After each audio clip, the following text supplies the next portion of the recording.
No divã com Homero Roberge Filho, psicanalista. Você sabe que a cultura, a arte, tem um papel fundamental no embasamento teórico da psicanálise. Freud era um voraz leitor, leu Tolstói, Dostoiévski, Homero, leu muito Goethe e muitos outros autores universais. William Shakespeare. Então, se nós formos reparar, a praxis analítica é quase contar uma história.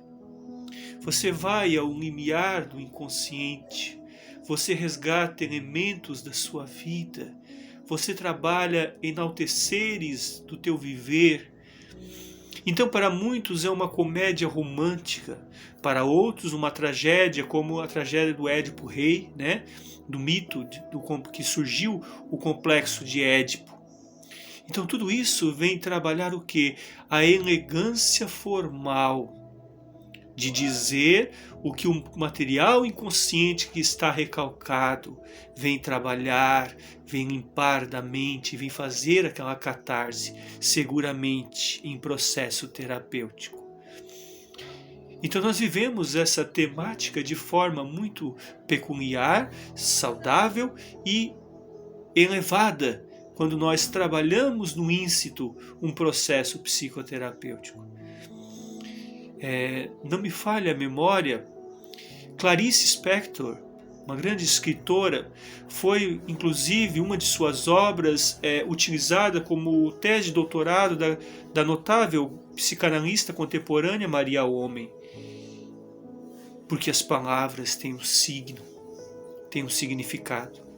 A poesia é uma das formas mais beneplácitas de falar do inconsciente e trazer à tona, libertar-se da casca obtusa do ego, transformando-o e trabalhando-o nas suas potencialidades emocionais.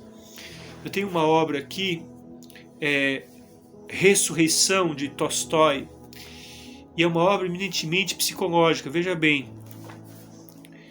olha como Tolstói, isso precursor muito, talvez, do processo psicoterapêutico, falava em ipsis versus de uma forma da libertação da essência humana. Tolstói dizia o seguinte na página 326: ela não se importou muito, mas a razão alegada abalou-a profundamente, tanto mais que agora, só de pensar, sentia verdadeiro horror pelo contato carnal com o homem. Nada a humilhava e a entristecia tanto como verificar que os homens, por causa do seu passado, se julgavam no direito de possuí-la. Mas Lova ainda pensava: por que ocasião uma segunda vista? Perdoar, para não odiar. Ela amava com tal afeição que começou a amá-lo novamente, e que inconscientemente as suas ações se guiavam pela vontade esta de não exprimir, porém de adivinhar.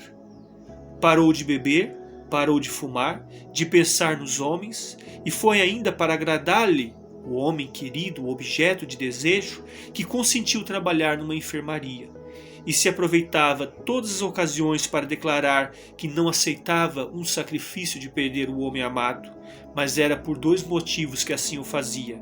Primeiro, por orgulhar-se do modo como recusava o oferecimento na primeira vez, e lisonjeava o amor próprio, preservando-se nessa atitude.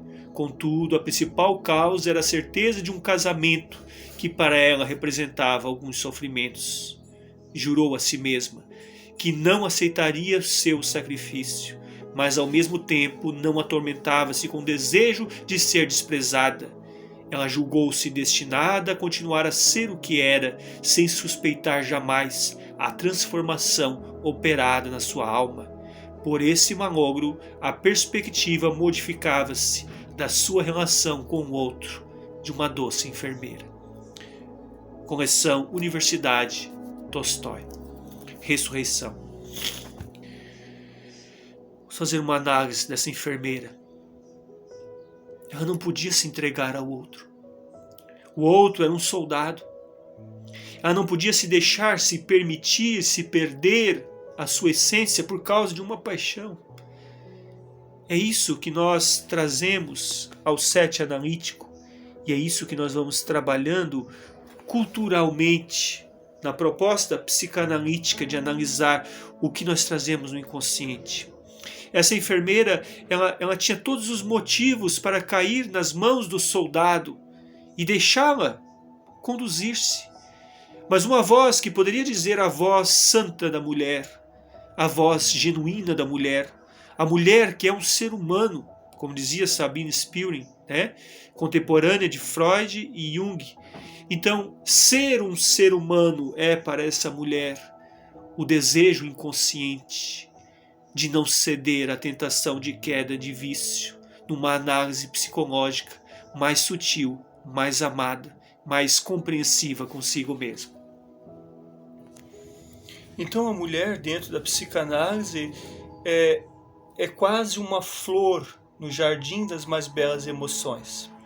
Nessa obra de Sabine Spielring, sobre a vida de Sabine Spielring, uma pioneira da psicanálise, organizada pela grande estudiosa Renata Udler-Kronberg, veja o que Freud fala de Sabina. Isso é muito interessante. Venha comigo nesse divã. Tudo que a senhorita escreve sobre si mesma, isso está na página 291, é importante para mim, mesmo que não seja novo. Desde nossa conversa, aceito totalmente sua concepção da prioridade em questão. O embrião dessa ideia certamente estava em nossos trabalhos iniciais. Sim, se fôssemos rigorosos, reconheceríamos claramente nas frases de Abraham em Sonho e o Mito que o mesmo pensamento existia. Jung esqueceu-se desse trecho quando lhe ditou as palavras em debate, dizia Freud, da relação de Jung com Sabina, e eu também quando escrevi aquela nota na Imago. Terei de restringir o mérito de Jung em outro trecho favorecendo-a, e no geral, essa questão de prioridade é muito relevante. Quando outubro se aproximar, falava Freud a Sabina, espero que me diga se vem para Viena para corrigir sua dependência de Jung.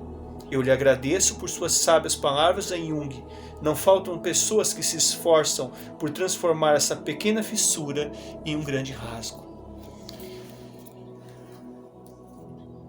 A relação transferencial que houve na psicanálise entre Sabine Spielring e Carl Gustav Jung pode ser descrita também como um encontro de culturas, como uma transladação de emotividade, como um retrabalhar da essência.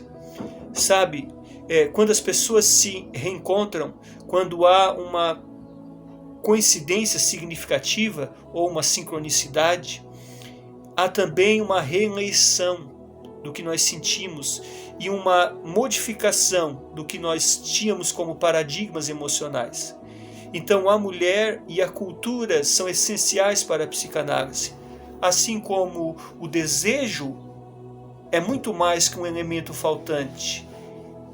É arriscadamente dizer que o desejo, no papel da mulher, na sua incursão da psicanálise, é principalmente complementar a essência, a ânima dos homens. Porque sem a mulher não há, na arte em si, um trabalho todo condecorado de leveza, de sensibilidade no setting analítico. E para concluir esse estudo no divã terapêutico com Homero Roberge Filho hoje, Freud dizia o seguinte: quando o paciente sabe se escutar, porque o ouvido dele está mais perto da sua boca, aprende a fazer escolhas, responsabilizar-se por elas e assumir as rédeas da própria vida, como sem lidar com embaraços, viver entre entrelaços, compreender entre desafios. A arte é a mão amiga, que entrega a mesma pétala caída, aquecendo o frio que a tristeza faz ao coração. No divã, com Homero Roberge Filho, psicanalista.